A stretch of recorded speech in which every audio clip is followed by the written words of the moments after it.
Alright guys, sa mapagpalang araw sa inyong lahat, meron tayong isang reaction video dito kay Rob Trip News PH.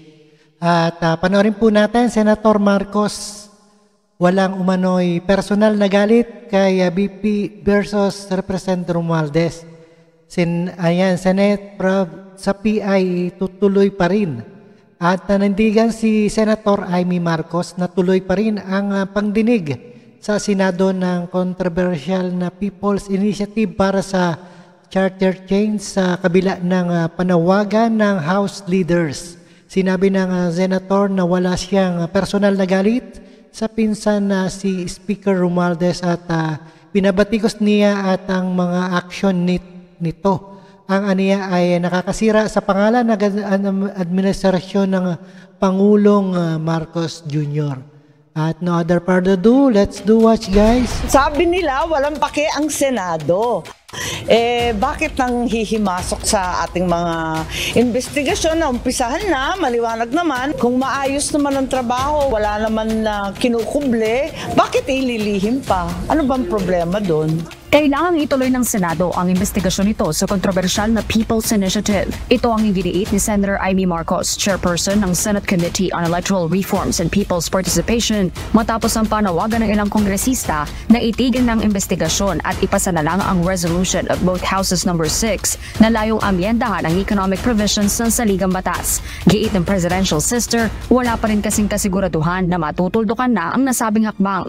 Parang hindi kasi maliwanag na wala ng PI dahil sabi ni Pangulo doon sa interview sa Vietnam, pinag-aaralan pa, hindi pa daw maliwanag na patay na yung PI. So tuloy-tuloy lang yung investigation. Nababahala rin ng senadora na baka magamit pa ang mga isinumiting pirma sa Commission on Elections o COMELEC mula sa signature drive. It's clear that the campaign was misleading and deceptive and even involved bribery. Tigilan nila yung pagtatanggap, pero maliban doon, talagang itapon na yan, basura na lahat ng mga forms. Ang layo pa kaya ng 2028. Sabi niya, hindi daw pwede sa 2024. Malabo daw sa 2025. Abay, may 2026 pa, may 2027 pa. Malay natin kung sino yung mga ambisyoso dyan na gagamit ng ganyan. Sa ngayon, para kay Senator Marcos, malinaw na kailangan ng bagong batas na magtatakda sa proseso at sistema para sa People's Initiative. At matapos sa mga naisiwalat sa unang pagdinig, kailangan anyang ituloy ang investigasyon para malaman ang mga opisyal na dapat maparusahan sa umano'y bayaran sa pirmahan.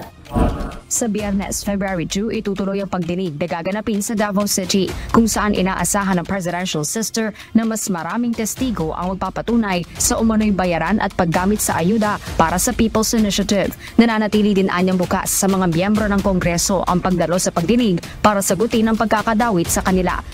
Sa gitna naman ng batuhan ng mga maaanghang na salita kay House Speaker Martin Romualdez, paglilinaw ni Senator Marcos, wala siyang galit sa kanyang pinsan. Wala namang galit doon, hindi namang personal, wala namang ganon. Wala namang kinalaman sa pamilya, galit na personal. Ang problema, ang nasisira dyan, yung administrasyon, nadala yung pangalan namin. Marcos Administration ang winawasak niya. Yan ang problema. Ngayon, kung sino yung pasimuno dyan, hindi ko na alam. Pero lahat, tinuturo siya. Ano pang gagawin natin sa testimonya ni Mr. Oñate? Hindi naman ako nagsabi nun. Sila nagsabi nun.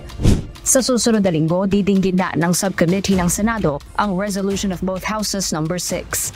Sabi ko nga, ibaba natin yung temperatura ng politika na yun.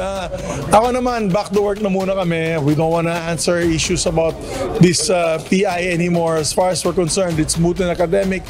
Nagsalita na po yung COMELEC.